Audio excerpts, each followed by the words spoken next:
Hi, everyone. My name is Mike Haltman. I am the host of the Do You Ever Wonder podcast. And for people who watch regularly, you'll notice that I don't have that long tape of someone talking because I was told it was too long, and I kind of think they were right. So, here we are today, just breaking right into it. I have a fantastic guest today who is an entrepreneur who's got an interesting backstory. And I think he's been a guest because I think I met him there at the real estate gala. Yes, sir. Cory Zelnik, the founder and CEO of Zelnik Company. Welcome. Thank you so much. Thanks for having me, Michael. I Uh, appreciate it. it's my pleasure. It really is. So, your firm has been called, and correct me if I'm wrong, but it's been called one of the preeminent leasing off commercial leasing firms in New York City. Yeah, that's one of the phrases. That's one of the positive ones. All right. But Listen, you know, yeah, no, we'll take it. We'll take it. Our focus is retail. They say commercial, but our focus is retail, as you know. That's what we do. We do retail leasing throughout the whole New York metropolitan area. and mostly in one specific borough, or you're all over the place? No, no, we're all over the place. I've had the good fortune over the course of my career, uh, quite frankly, to have clients that quote unquote, forced me to learn some of the outer markets. And I will not say that I'm the only one, but I am one of the few. I know this just from chatter. I'm one of the few retail brokers that really know all five boroughs. Which is an amazing benefit, and that really gives you and you need that because I know that you in over your career you've brought stores into the city that have multiple locations that you have to really know and work You know, where they're gonna benefit. And what's that like? Let's say a Dunkin Donuts comes to you and says we want to open up a place in I don't know, Flushing, Queens. What do you do? okay. Well, we talk, we start out with the basics, right? How big a space do you want? In Flushing, I would speak to them, what is the demographics you're looking for, right? You chose Flushing of all places, and it's a very, it's probably 99.9% Asian population. So you Right. want to make sure that that's their customer base. You match that up. And if a Dunkin' was coming for the very first time, you give them a sense of what the market looks like because again, following your lead, Flushing is one of the highest priced areas per square foot in all of the city. It's comparable to most Manhattan markets. Really? Because yes, because of the density. I mean, it Right. is tremendous amount of foot traffic there, and then you would walk them through, and there's Roosevelt Avenue, there's Main Street, and you got to take them through Union Avenue. What are you looking for? What are your goals? What are your expectations? Right. Uh, who are the neighboring tenants that you like to be around? Most often, using like a Dunkin', they want to be closer to the subway where people are moving about. Grab my coffee, things like that, and Right. that's how you walk. You walk a tenant through a market. Um, So at Dunkin' Donuts, those are individually owned typically, or are they franchise? Are they part you, of the corporate? no, Dunkin' Donuts, I think for the most part across the board are franchise driven, Okay. and what Dunkin' corporate will do is assign territories to their various franchisees. And just funny, you chose them as an example. As a broker, they're one of the biggest nightmares to work with because they, quite frankly, and I have not done a deal with Dunkin' Donuts from the tenant side in probably 15 or 20 years because they let their franchisees out there like cowboys, in terms of their territories. Quite frankly, what it had done in the past, and you learn from experience, is it leads to broker nightmares. You When know, when you I say they leave the owners like it's a rodeo, you mean they allow competing entities too close to where one might be? Yeah, yeah. There are defined areas, but every franchisee who's just aggressive, he's like, oh, no, no, it's only a block off. Don't worry about it. Give it to me. Right. Let me go. You get through that kind of stuff. And again, you put time in as a broker, and you take your lumps and you learn. And I've lived and learned, certainly at this stage of life. And I tend to, my younger brokers, I like them to go. I make them aware of what they should be, monitoring as they approach certain franchisees. And again, not totally specific to Dunkin', All right. but in general, so you don't get burned, because that franchisee whose only way, his way of making money is opening stores and generating business. That's the same guy who, while he asks you to send him stuff, is walking up and down the street calling every phone number everywhere. Right. And so, like I said, it leads to a brokerage nightmare. And Meaning that they're going to go around you. well, it's either they're going around you, they believe that they called the guy off the sign, so they'll get a better deal, or you call on his behalf, and then the broker on the other side says, "Well, I already spoke to him." You get into those conversations. And when the broker on the other side makes that statement, half of the time is it real and half of the time is it bullshit? No, no, most of the time it's real. The Okay. question becomes, and not to get really inside baseball, is I know you spoke to him, but that's great, but I'm going to give you an offer from him. Right. And then you get into the Michigats of, procuring cause and all that stuff. And like I said, it's not worth getting inside baseball here, but what you learn over time is how to monitor those situations early on, because Right. as you know, our most valuable asset is our time. And if Totally. right, you get caught in that swirl of total horseshit, you don't even remember what a time suck it becomes. Okay. And an emotion suck, which And is it becomes, yes, and which that's can fair too. be bad. Yeah, no, it's bad. It's a big deterrent. And what happens is, when you are that younger broker going out there, and look, you got to touch the hot pot, even though mommy says don't touch it, but you touch it anyway. You got to do that. I get that part. But what happens is, and then when you have the opportunity to educate your young broker, and you walk them through what it really means in the end of the day in terms of real dollars to you. Okay. And I'm playing this through with you on the Dunkin', right? Yeah, Because, yeah, yeah. it's 1,000 feet, right? Right.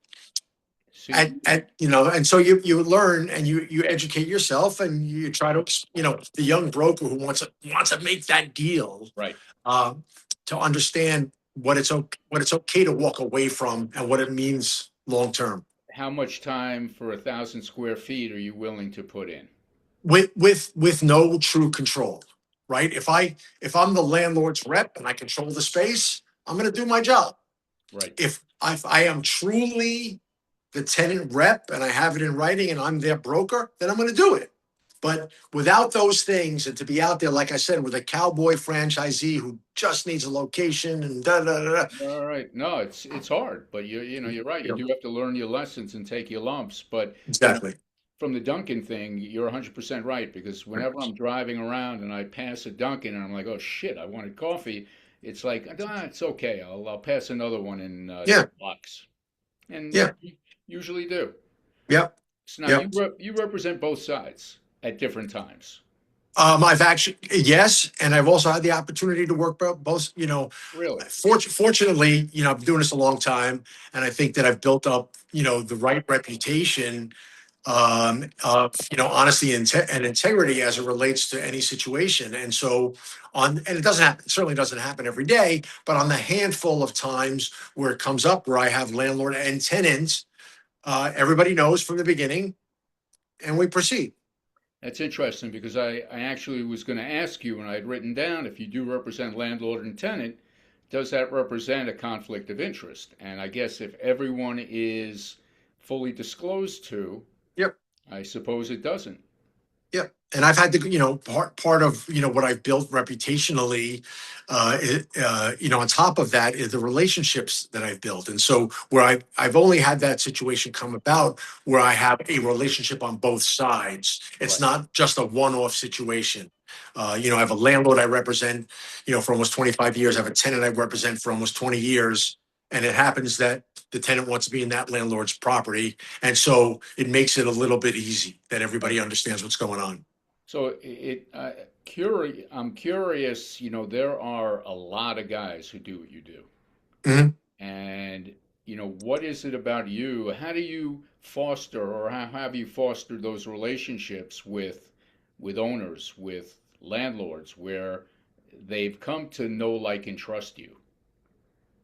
I don't know that there's any design that I can pull a script out. It's just about how I approach business on a daily basis. I work one. I'm always there, right? They say 90% of life is just showing up, but 100%. one, I'm always there. Two, I am immediately responsive to everything. And I certainly am reliable. And over time, I've gained trust just by doing. And I've never, I probably, not I probably, I was the young kid with the Dunkin Donuts franchise a long time ago, anxious, excited, I got to make my deal. Um, but what I've learned over time, and I preach this to my brokers and I preach this on my podcast and whoever I speak with, is that one, there's no one deal that makes or break your life. No matter how big it is, right? There may be one large economic deal, absolutely, but certainly on the retail level, there's no one deal that's making or breaking your life. And you got to play. You got to, this is cliche, but you got to play the long game. And if you have the ability, and it took me a long time. I'm not telling you that I learned this overnight, but it took a long time to understand uh, Michael Jordan's philosophy. And I know he's not the only one, but of slowing the game down. Hmm. Those guys, those Michael Jordans, right? They slow the game down. And if you see how they operate, that's the best way to look at it. It's the star. It's Tom Brady. It's Peyton Manning. It's seeing the field and understanding what's going on. Right? Up screen pass not open. What's my second option? Or and things like that. And you got to look at that in the deal. These guys and my guys still make the mistake because they're still young. They run in with that deal. It's the first one in. It's the first. Hey, let's slow it down. Let's look at it. Let's understand it. And what that does over time is it shows who you are and what you are. Because there's always, and it'll probably be forever and a day, the negative connotation with broker. Absolutely. And everybody that sits across my desk when I first meet them and when they first join me, I always tell them, be a real estate businessman or woman. Understand what's going on. And don't look at it for the one off and the fast. Let's break it down. And so if you're able to do that and articulate that to your client on the landlord side or the tenant side and see that you're not in it for you and you're in it for them because we are service providers, that's our responsibility. Yep. That's what happens. And that's what allows you, going, long-winded to your question Oh, no, is great yeah, answer. no, but that's what builds reputation, that's what builds credibility, that's what builds trust. That, well, you know what? That's so in my business, title insurance, it's very competitive. Uh, some people think there are no differentiations. I mean, you can differentiate. I do differentiate, but it's my job to show them how. But, one Yeah, of the things I always say is give me the opportunity to earn your trust because yeah, it's earned. You earn it. It's not given, and it's certainly not a given because what the old saying is you work a lifetime to build a reputation and you can blow it in 5 minutes. that's it. So Absolutely. so how do you vet your prospective salespeople?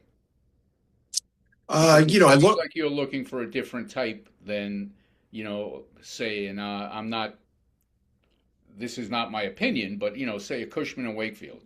A lot of times people throw a lot of, or make it in the insurance business. They throw a lot of crap against the wall and hope somebody sticks.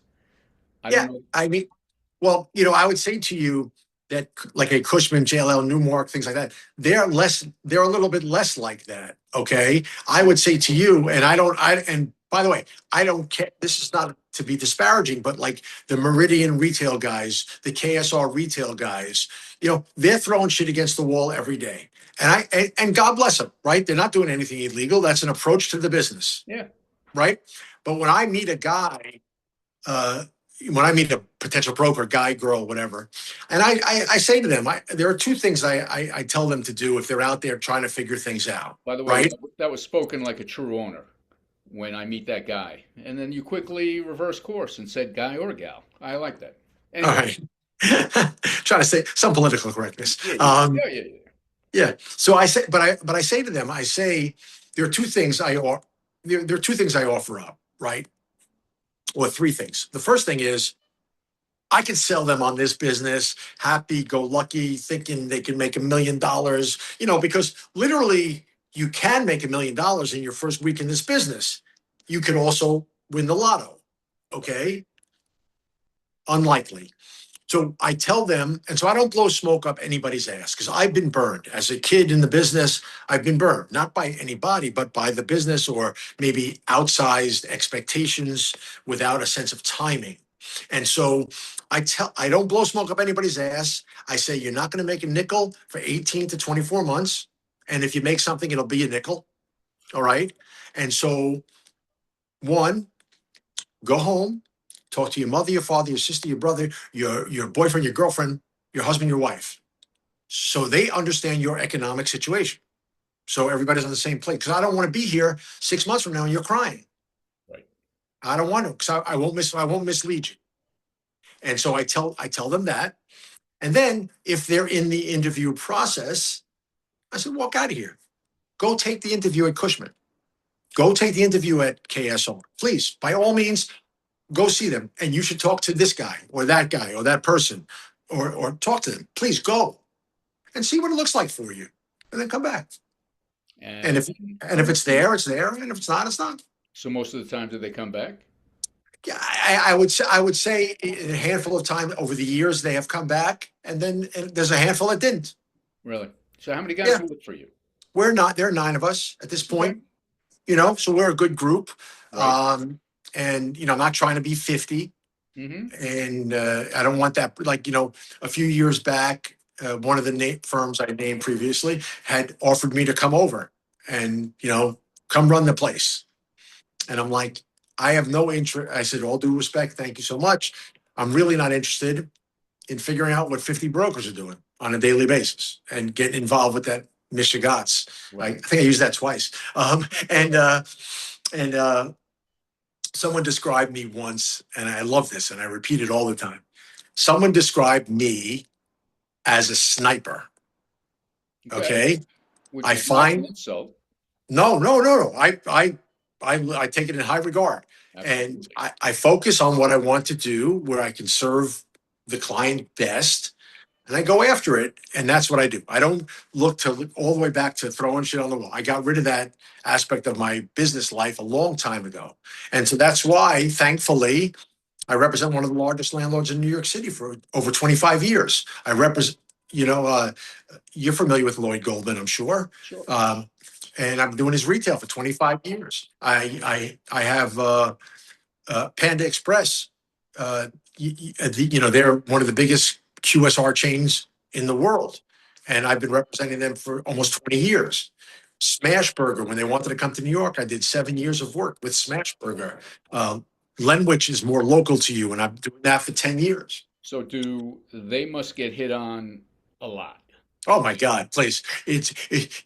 Just because we're having fun talking about it, the KSR guys would call Panda like every other day. Okay. And this is early on before KSR has evolved, and they're doing great work. And so I would call the partners over at KSR. I'm like, you want to do me a favor and tell you guys to stop calling and just get it to me. And so, okay, no problem, Cory. I'm sorry. We weren't trying to do anything obnoxious. And again, my reputation is fortified with Panda. So it's coming back to me anyway. Right. And so I politely say to the broker and say, hey, I'll save you a step. Just send it to me first. So now, if they send it to you first, do they get paid? 100%. Oh, Yeah. absolutely. What that group is doing, what KSR does, and a lot of other brokers do it too. They're representing space, so they got to hump their space. I get it, and so they send it to KSR, and then Right. excuse me, they send it to Panda Express, and then all brokers do this, by the way, since the day I started the business till tomorrow. They say, "Oh, it just went off our list. We apologize." It's all Right. horseshit. And so I say, yeah, no problem. But if you want to save a step, just send it to me first, and I'll give you a yay or nay either way, and we And can they figure it say, out. so now, how often is Panda Express looking for space? Are they They're constantly? constantly. They're always looking for opportunity, but they're not like the aggressive roll. They're not aggressively rolling out. They're 2,800 stores, privately held. Um, Wow, every single store is a corporate lease, no franchise, and so they don't have to do anything. So, but they're always looking, that's amazing. and so that's what we're always monitoring, for different opportunities for So them. the layup for them is like the mall. No, no, no. No. I'm gonna cut you off because that's how they were born, and that's how they were born. They Okay. were born in the food court business. Okay. Okay, and about at this point, probably about 20 years ago or so, they started to take their focus to the street and out parcels, drive-throughs, And end caps. what was the strategic plan there? Well, the strategic plan was, one, be front facing to the street, and two, the owner and principal owners, co-owners, founders, Andrew Chung and his wife Peggy, who own the company, they will tell you, and this is the McDonald's philosophy, right? If you're a senior level guy at McDonald's, you know that you're not in the hamburger business. You're in the real estate business. You just happen to sell hamburgers. Right. And Panda Express and the Churns took the same approach. They own so much real estate throughout the country, a large portion of it, they're the tenant. They're buying their own land, building their own, stuff. They also invest in other real estate, whether it's office building, things like that. Not my business, but that was their approach. And Did they come to this country or they were born here? I think, very, very young. I think they were probably. Uh, I don't. You know what? That's a great question. I don't know if Andrew Chung was born here, but I will tell you that 40 or so years ago, when they had a Chinese restaurant in California, and that was it. And that it was from there they started the whole business. So day one, I don't know if Andrew Chung was born in America, but Right. Well, it. I'm always extremely impressed, and I always try and visualize what the steps taken were to go from one restaurant to a global franchise. Or see, you wonder, right? That's why it's a great title for your show. You I do wonder. wonder, yeah, but isn't it, because you have to have you have to have vision. Two, you got to have balls. Mm-hmm. But there are so many other factors that come into play, and it's I'm like, sure. how do you assemble all those pieces? And I find that fantastic. Yeah, I mean, if there's plenty of stuff to Google on them and see their backstory. But it was Mhm. it was one it was one Chinese restaurant in California that started them in the food business. It's fantastic. So Yeah. there's actually a Burger King that had a fire in Syosset, Long Island. It's been sitting empty for a long time. If Panda Express is looking for something, but no, that's terrific. I remember when I went to Panda Express when I was young. Okay. It was, I mean, it was fast food, Chinese food. Is it the same? It still is. I think it's hard not to say that, right? So Okay. whether it's Panda Express or Raising Cane's or Chick-fil-A, Chipotle you or yeah. Chipotle, you call them QSR, quick service restaurants, Okay. right? Fast food, fast food is like a negative connotation. Well, I don't know. Are you a Seinfeld fan? Yeah, I know enough Seinfeld. I'm not knackle crazy, but I'm a Well, Seinfeld fan. they had a chicken place where right outside of Kramer's window. Uh, Okay. I forget the name, but anyway, it wasn't fast food. It was good food done quickly. Anyway, Okay. yeah, There you go. yeah, yeah. Yeah. So QSRs, and so they're a top tier QSR. They're in the highest rankings. Wow, There was just a sort of quality. I forgot what the overall chart was. Chick-fil-A was like they're the standard bearer in terms of service and quality, and they were number one for like 11 years in a row, and they just got knocked off the perch. And Jersey Mike's is number one. really? Yet at Chick with like an 84 percentile out of 100, Chick is 83, and then coming in tied for third was Panda Express at like 81 out of 100. Wow, that's Yeah, amazing. yeah, yeah. That's amazing. Um, I'd like to pivot because incredibly we're like deep into our conversation, but you became, and you along with some other people, Bob Knackel, Mhm. Don Tepman, uh, Sure. aka Strip Mall guy, Mhm. became media. I'm not going to call you media darlings because that certainly would not be No. correct. But you really embraced and used social media to your advantage in a way that I'm kind of jealous of. But take me a little bit through that because I think, listen, you're not my age, but Close. I'm close. you're not how old are you? Don't tell I me. mean, You can tell me. no, go ahead. What did you All right. say? You're not a millennial, but you did embrace something that became very valuable. Oh And no, absolutely. And I'll be 62 in 3 weeks. okay, you're So young. so You're a young man. thank you. um, what happened was, okay, the word du jour for a while when COVID happened was pivot, Hmm. right? Where there was a moment in time where every single one of us were literally at a standstill because we didn't know what was next in any aspect of our lives. Right. And then things started to change. And what we decided to do, myself and Stephanie Malloy, who's been with me for many years now, was to try to embrace this social media thing, right? It was already going, and just try to figure it out. And we put out a couple. I was home. Everybody was home at that point. I mean, although I was sneaking into my office every day, uh, um, and we just started to put out a little bit on LinkedIn. Just started touching that a little bit and trying to figure out what we could do next.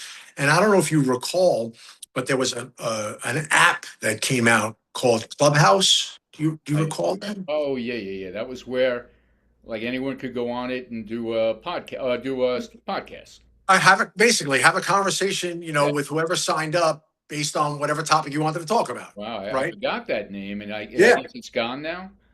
Yeah, I think it's in the wind. I mean, I don't know if you can look it up or not, but I think I'm pretty sure it's in the wind. And what happened was all of a sudden, there was, a retail conversation going on with retail brokers across the country. Boom. And then if you wanted to have an investment sales conversation, you could have a conversation. And then all of a sudden, you're looking at faces. It was picture. It wasn't, moving picture of who you're speaking with. Right. And I met other people in the industry and who I became great friends with. And it started to help me uh, go wide in Mhm. terms of, I don't want to say, I guess sort of national. And so I'm part of a national program now because of social media, just because of those conversations. And so Clubhouse started to fade away. All of a sudden, people were just interacting, whether it was on LinkedIn. And I'm late to X, but I'm trying to get a little better at it. In terms of, I don't get there's not a lot of interaction with pure retail leasing. It seems like most of the interaction is on the sales side, but whatever. But between LinkedIn and then a lot of Instagram, a lot of retail people were communicating. And you start to get into like 2021, and things are starting to happen. And then we came out, I think it was late 21, early 22, with the initial podcast, like I was saying, the retail redux thing. And all of a sudden, people are tapping in, and you know, it wasn't about the likes, it was who you were communicating with, what message you were putting out. People seem to get a kick out of knowing you, and not just like, here, you know, here's a space, you want it, 1,000 feet, $100 a foot. It was communicating, and it became, and that so we embraced it fully, and we went after it, and we started to mix the messages, not a mixed message, but mixing up the message, in that I was balancing some personal with business. And you know, people got a kick early on. This is another a pivot move during COVID, was my physical fitness regimen. Right, remember all those gyms were closed Yep. early on, so we got to change up a little bit. And the first thing I did was this thing called 75 hard. And people, you know, it was 75 consecutive days, two 45-minute workouts. They have to be separate. At least one has to be outside, no alcohol, monitor your diet, and read 10 pages of a nonfiction book. And it was actually more mental than physical. I did that. And so we talked about that. And then my next challenge was, I don't know if you know David Goggins or not, but I started to follow this guy, David Goggins, who I got via Jesse Itzler. Check them both out. And I did this thing. I challenged myself, and I ran 4 miles every 4 hours for 48 hours. Okay. And I raised money for ALS. So people were into that. And that was like, I just decided to do it. And I raised $10,000 for ALS because I found out a friend of mine had it. And then I took that, and what I was doing, I was mixing that up. It wasn't about just holding a phone to my face and saying, "Look at me, I'm running." You know, we try to incorporate it. This is what I'm doing, da da da da, and with, you know, getting to know who I am and sharing that. My wife said I always have to have a shirt on when I do the videos, and then we went next level the following year, and I ran my first marathon. Wow. And I did all that training, and because I had more lead time, I was able to raise about $37,000 for ALS. Phenomenal. Yeah, and again, the interaction through social media was really good, and people got a kick out of it. And you know, if I walk into a room or to a meeting, because I don't think there's anybody, I'm sure there's somebody, but I don't think there's anybody these days that's going to meet somebody cold, right? I'm going to meet you. I'm going to look you up. Right. Just want to know. And so if we're having a conversation about new business, whoever the potential new business is, and they, you know, and they open up with, "How's the training going?" Oh man, I'm getting that business, right? We're going to, Yeah. I mean, that's phenomenal. And I think yeah. you tapped on something, and I am having trouble doing it myself, but it's Mhm. about becoming more personal, about Yeah. letting people know who you are. So I provide information for the most part. And the Okay. information is not necessarily something that I compare myself, and I've seen some people change their methodology. And becoming more personal is definitely a methodology that seems to work. You ready? Three E's. Three E's. Engage, entertain, educate. You need all three. You need all three. Right. Yeah, yeah. I agree. You know what? One of these days, and I do have a good personal story to tell. Yeah, I'm sure you do. And I really should share it more. Yeah. I think personally, I'm like, who gives a shit about my story? No But one does. No one does. But it'll get them. It'll get someone you engage. That's the right, part, right? And right, engage, entertain, and educate. It's quick, right? Because the span of it, the attention span, you know, is like a lab rat on crack. You just got to. It's got to. You got to hit them. You got to hit them. And so, look, does someone care if you're eating a tuna sandwich? Yeah, probably not. But you know, if you're sitting at your desk eating a tuna sandwich and you're talking about, you know, and I don't know the title business, but if you could just drop something in about the title business while you're sitting right, there, you right. know, and by the way, and if you happen to end up with tuna caught in your goatee, So much the better. you laugh. And that's the key. Yeah. You know, so much of what I put out, if we're doing something for a space and I represent somebody, we're careful, we talk about it, whatever. But so much of what I do is pick up the phone, say it, and it's done. I give it to staff, circulate. I don't get it, shy of me getting on and saying, I'm speaking with Michael Haltman today, and I get your name completely wrong, Right. right? Other than that type of thing, and it doesn't happen at all, I just let it fly. Right. I let it fly. And so you got to do that. And I always talk about, this is always my point when it comes to how's it going. I said, when I post something and my daughter says, "Ooh, Dad, that was cringe," then I know I've done it right. Then I know I've done it right. That's And right. so you just got to be loose. You certainly don't want to put out shit. You want to put out careful, you want to put out right information. You want Don't to want to have be some fun. offensive per No, se. no, of course not. But you want to have some fun, Right. and you just do it. You just do it. Mo Regalato, right? Sure. So Monday, Wednesday, and Friday, 8:30 a.m. to 8:45 a.m. Mo and I do a thing called Cup of Joe with Cory and Mo on Instagram Live. Okay. Nice. And we just have a chat. We decided this a long time ago. She was going to talk her business, which is social media, and I'm going to talk my business, which is real estate. But we're going to have some fun doing it. And if we get on and I make fun of her hair because it's 5:30 in the morning in Spokane, Washington, when she's on the thing, or we're talking about what we did over the weekend and what we're It's doing, all and then good. right, and then we drop in what we're there for. We Right. have some fun. You That's know what? it. It's two friends talking. That's it. That's exactly right. And No, that's that's great. all. Yeah. You know what? See, now you have educated me. Okay. So I wonder about what you do. So it worked out really well. Unfortunately, time flies and we have to cut, but Okay. I had some other things I wanted to talk about All with right. you too, but we'll have to do that another time. Hey, whenever you're ready for a part two, I'm here. Corey, this was great, man. I really appreciate you coming on. No, it's my pleasure. Thanks again for having me. All right, one day I might stop by your office unexpected. Where are you? Well, I'm on Long Island, Oh, but you're out of Long Island. Okay. but I come into the city a lot. 49th and Madison, anytime you want. All right, you're gonna regret that. Anyway, soon. All right. Let's have another conversation. This was great. All right, man. Stay well. You too. Bye bye.